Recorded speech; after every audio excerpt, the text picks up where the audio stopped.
Welcome to your Aged Care Compass podcast. Join us to find out how to support your older loved ones at home. We're going to help you make sense of Australia's aged care system.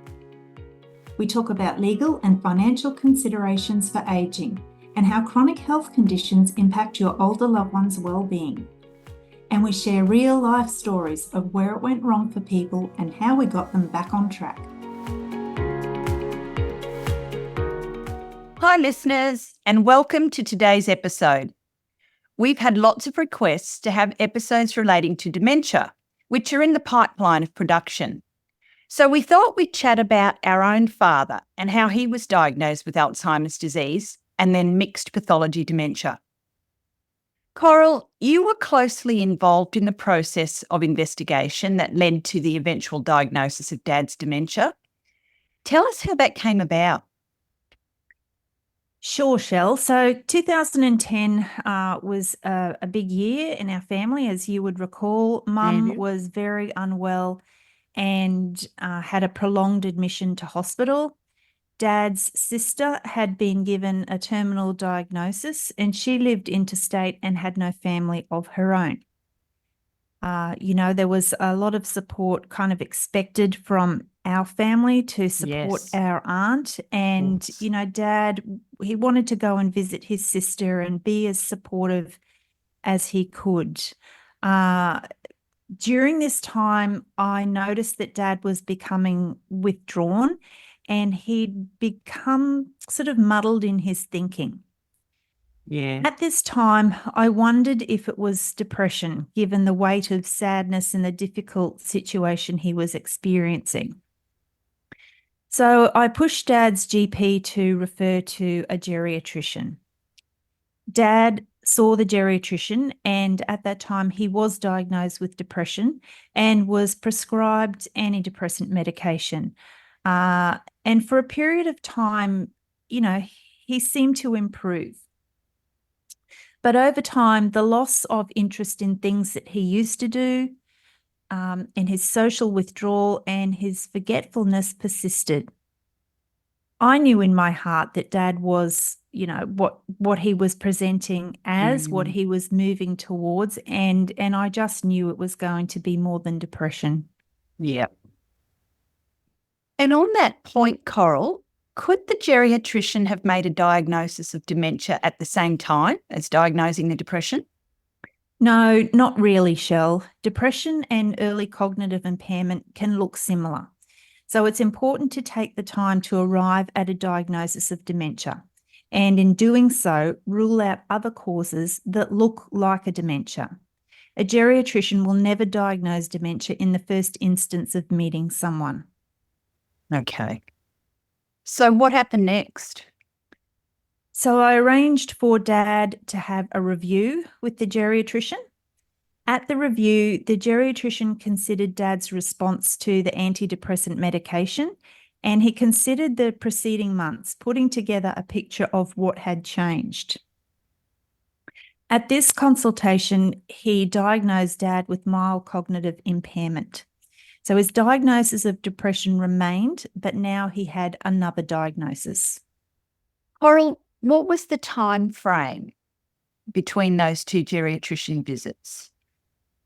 It was actually only a matter of months. Okay. From my recollection, and it was a really tough time, but it was about 6 months. Okay. So he got this diagnosis. So, Coral, what is mild cognitive impairment? Mild cognitive impairment, or MCI, is just as the name suggests, Shell. It's a mild form of cognitive impairment, usually presenting as problems with memory or losing things or word finding difficulty. And this was exactly how Dad was presenting by this stage. So mild cognitive impairment may not progress to dementia, but people with mild cognitive impairment have a higher incidence of developing dementia. Okay. And what happened from the diagnosis of mild cognitive impairment? Dad's memory issues worsened. I knew that he was going to get a diagnosis of dementia eventually, and I knew it was going to be Alzheimer's disease.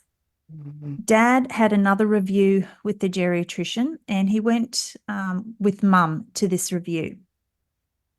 I asked Mum what happened during the consult afterwards. Mum said she wasn't told that Dad had dementia. I couldn't actually believe this, and I asked her if she was sure that this is what the doctor had said, and she was adamant. Then she said something else. She said that the doctor prescribed a trial of a drug, Aricept or donepezil.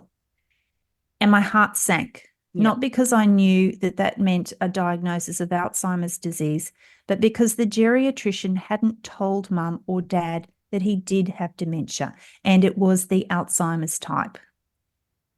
I had to somehow work out how to tell Mum and Dad this. So I approached this conversation very carefully and very gently. And I can tell you right now, I did not want to have this conversation. I did not want to be the bearer of this bad news.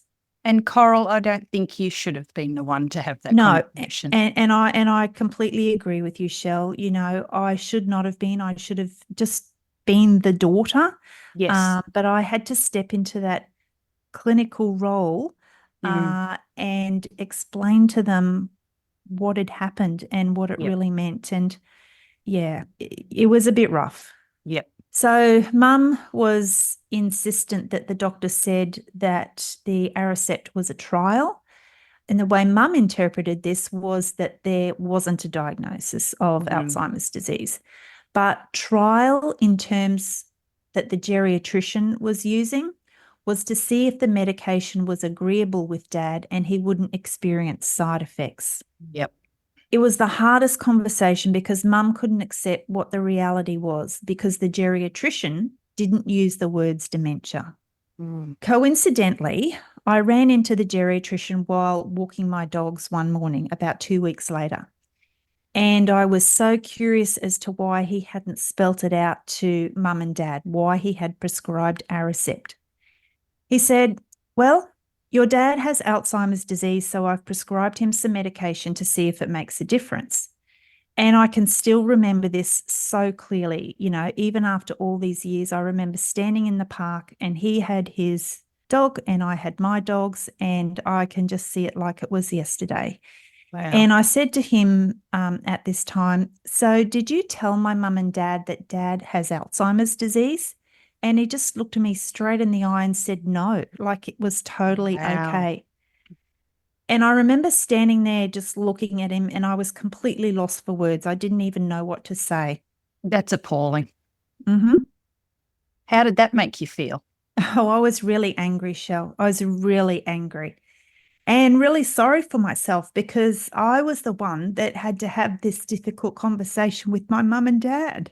Yeah. Oh my God, I can't believe it. It's making me upset right now. Oh. Why do you think the geriatrician didn't tell Mum and Dad? I don't know. Look, my guess is that at that time, and we're talking 14 years ago, which in a way doesn't seem like a long time, but 14 years ago in a clinical environment, you know, the awareness of dementia and depression and delirium and how they look and how they present, it wasn't as well recognised as it is today. And in the area that I worked, there was this notion of not telling people because it might upset them. And, you know, I'm not making this up.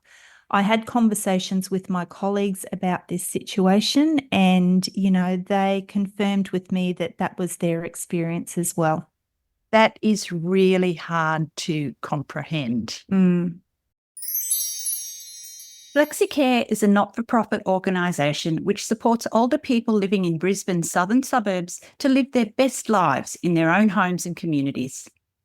FlexiCare don't have grand plans to be the biggest aged care provider. They want to be known for treating each one of their participants as an individual who they get to know well. They answer their phone calls personally when clients ring them. They give their clients easy access to a home care partner who can work with them to deliver the best mix of support possible.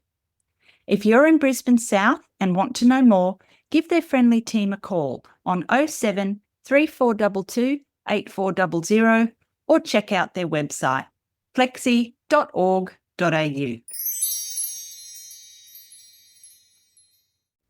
So what was your next conversation with Mum, Coral? I just explained to Mum what the Aricept was used for and what a trial meant in terms of treating the symptoms of Alzheimer's. I told Mum I was at a loss as to why the geriatrician didn't tell them that Dad had Alzheimer's disease. Did Mum give any indication of how that made her feel? Oh, I just remember it. She just couldn't believe it. It wasn't so much that she was in denial about it. She just couldn't, like she knew something was wrong. She was certainly aware that Dad's memory was failing and something wasn't right, but she just couldn't accept that it was dementia or Alzheimer's disease because the doctor didn't tell her. The doctor had not mentioned these words. And so I don't know if she just was in disbelief or I honestly, I don't know. I don't know. She Wow. struggled with it because I had to revisit that conversation a few times. And, it was really hard. It was, I just had to be really gentle and supportive and just kind of explain what it meant. And from there on as well, explain to Mum and Dad, but mostly Mum because Mum was, Dad's primary carer. Explain what this diagnosis meant in terms of the present and what to expect in the coming months and potentially years. Yeah. And after you had a couple of these conversations, did Mum then accept it coming from you she did. and not the geriatrician? Yeah, she did, Shell, because she, Mum knows what kind of work I do. She knows that I'm working with people and families with dementia. And yeah, she did. She did. I'm a bit speechless right now. Mm. So regarding the medication then, how did Dad respond to the Aricept or the donepezil once he started it? He responded to it well, Shell. He didn't have any side effects and we saw an improvement in his symptoms. He became more aware and engaged. It was like he returned to himself, at least for a while, until the medication didn't work anymore. So Aricept isn't a cure. The disease continues to progress and at some point the Aricept doesn't work anymore. And I know that you going through this experience, it had an effect on your clinical practice, Coral. How did it impact your approach to supporting families of loved ones with dementia? What happened with Mum and Dad's diagnosis being kept from him and from Mum was the wrong decision. Yes. It's paternalistic to think that by not telling someone or their loved one about the diagnosis that it's protecting them. I believe the right thing to do is to tell the person and their loved ones what the diagnosis is and then support them and reassure them, about what their choices might be and what they'll need to consider as the disease progresses. Yes. I say to people, put yourselves in their position. Wouldn't you want to know? Now, I know not everyone will agree with me, but from my experience, like the saying goes, I think knowledge is power. Now, it doesn't mean you need to keep reminding the person that they have dementia. I don't think that's helpful at all. But in getting a diagnosis, it means that you can educate yourself. That is, the family and the caregivers can educate themselves so they'll understand what's happening as their loved one's cognition declines. Absolutely. Yeah, a diagnosis of dementia can be confronting, both to the person and their loved ones.